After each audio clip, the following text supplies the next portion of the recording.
Good evening, everybody. It's January 13th, 2026. Let's get started.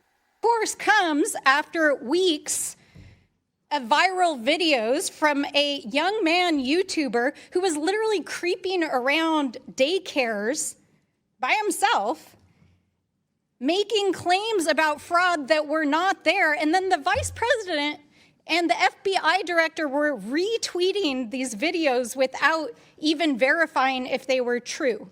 So we're not accusing people of being xenophobic and racist. They are being xenophobic and racist, including the President of the United States. And I want to say, for one, that I stand with the Somali and the immigrant community.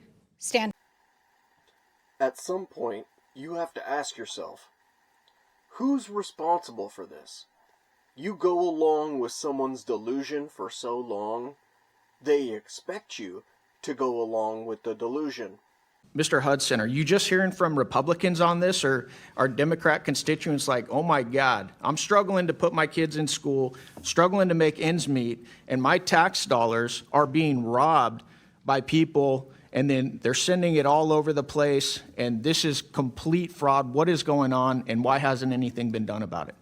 I'll give you a personal example. So my family, my in-laws in particular, are politically diverse. A lot of them vote for Democrats, and they're fairly apolitical. They're not like me, all plugged in. And so I kind of use them as a bellwether for what the people are thinking. Across the board, everybody is upset about this fraud. And I'm guessing when you guys bring this up, whether it's to the Walz administration, whether it's to the AG, the number one thing that comes back at you is you're a racist, you're a white supremacist, or you're an Islamophobe. As we've seen Governor Walz now trying to answer for these questions, he's doing it at the national level. Do you guys hear the same thing at the state level as well? Yeah, it gets real weird real fast, especially when you feel like you have to wear a hat all the time, or you look like this. So whenever you say anything like, oh, that's not right, oh, that might hurt Americans, and you get shouted at that you're a racist for asking those questions, you're like, damn. Well, yes, absolutely. They always pivot to the divisive. As I stated in my opening statement, it's diversion, right? We're going to talk about personalities. We're going to talk about partisan politics. We're going to find some way to get people yelling at each other rather than looking at the problem. Or, like you've heard my colleagues do on this panel, it's Donald Trump, baby. Yep. It's all about Donald Trump, right? The old pivot. We're not going to talk about what's going on in Somalia and not going to talk about what's going on in Minnesota with this massive fraud scandal. We're going to talk about Donald Trump. With my remaining seconds, can we play the video I have, Mr. Chairman?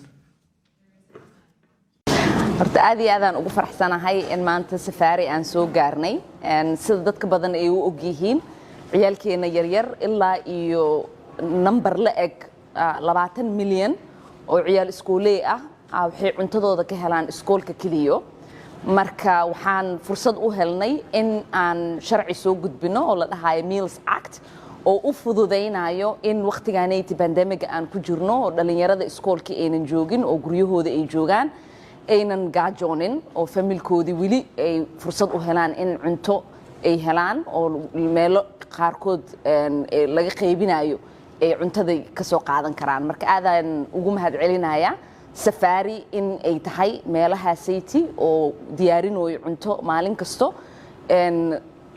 dhalinyarada ciyaalkii iyo familkoodina ku taakuleynaayo cuntada city maalintii kaliya safari waxay cunto siisaa 2300 oo ciyaal ah iyo familkooda taas waa mid muhiim ah sida aad u ogtihiin dhalinyaro badan gaajo ku nool wadankaaniti ama familkooda fursad u helin in quraac qada iyo casho ay siiso marka in qadada city ay meel ka helaan aad ay u muhiimsan tahay bishan ramadaanka oo familiyaalkeena badan iyagoo aan shaqo haysanin iyagoo aan taakulayn kale helaynin in aynan ka walwalin ciyaalkooda yaryar sidii ay qada ku siin lahaayeen waa muhiim marka waxaan u mahad celinayaa safari oo kaleete iyo dadka badan oo maalin ilaahay keeno fursad u qaatay in ay u volunteer gareeyaan oo ay taakuleeyaan familiyaalka One thing that is so alarming is the reporting that many of these fraudulent companies are then donating the stolen money back to the same Democrats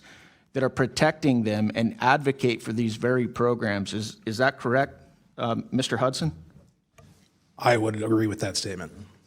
Well, we just had one of my Democrat colleagues said these are just opinions. You know, are these guys donating money back to Democrats? Yes, they are. I'd like to enter into the record, Mr. Chairman, an article from Breitbart News saying, with the title being Database Searches Show Somali Fraudsters Funding Democrat Politicians. So these aren't opinions. Without objection. It's actually reporting on this. Are you guys aware? You guys are elected officials in Minnesota, right? Are you guys aware of the reporting that some of the stolen money is getting funneled back to the Islamic terror group Al-Shabaab in Somalia? Mr. Robbins. Yes, sir. And we have evidence of it going back as far as 2012, where a man was convicted of sending $21,000 to Al-Shabaab. In 2011, 2 Minnesota women were convicted of sending money to different groups. Someone else, we have multiple references of how the Al-Shabaab takes a cut when the money gets to Somalia through the Hawala network. So I think there's ample evidence on this and federal convictions. Yeah, that's outrageous. All right, enough is enough. So, some people might ask me, well, why are you even starting this channel? Why do you seem upset? Well, because I figured I could call around to some offices and ask some questions. And, would you believe it? I didn't have the best welcoming on the phone, nor do they have the best customer service. I wonder what that's all about. Check this out.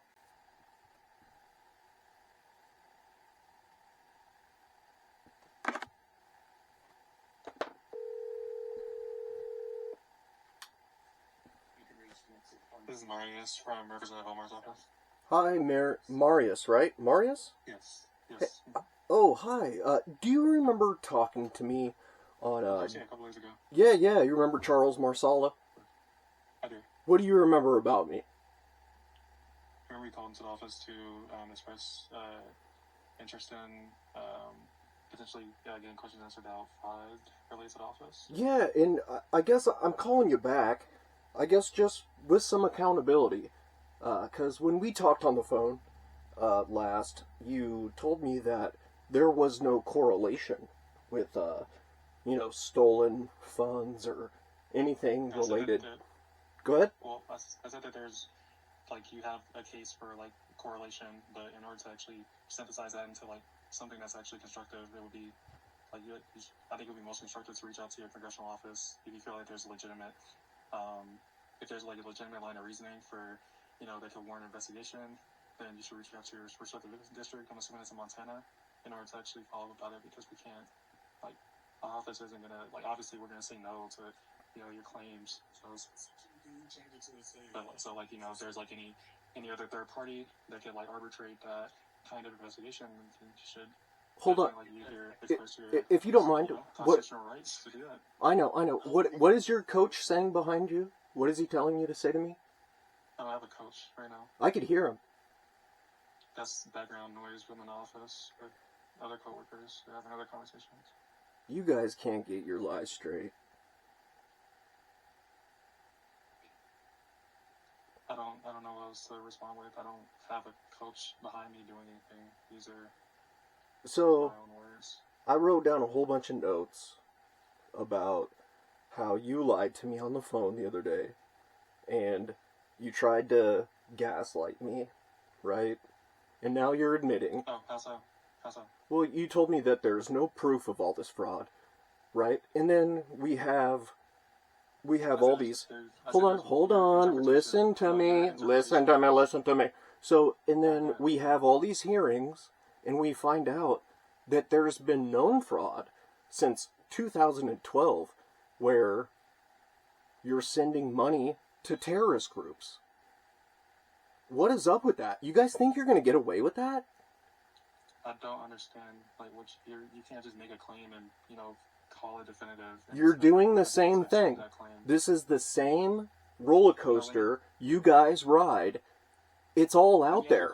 You could keep denying it, but it's all out there in the open. Okay, if it's all out there in the open, then somebody should synthesize a case to put against. Who? You should reach out to your congressional district. Who would you say? who would you say is guilty? Are you going to jail? Are you responsible? No, I'm not responsible for anything. So who is?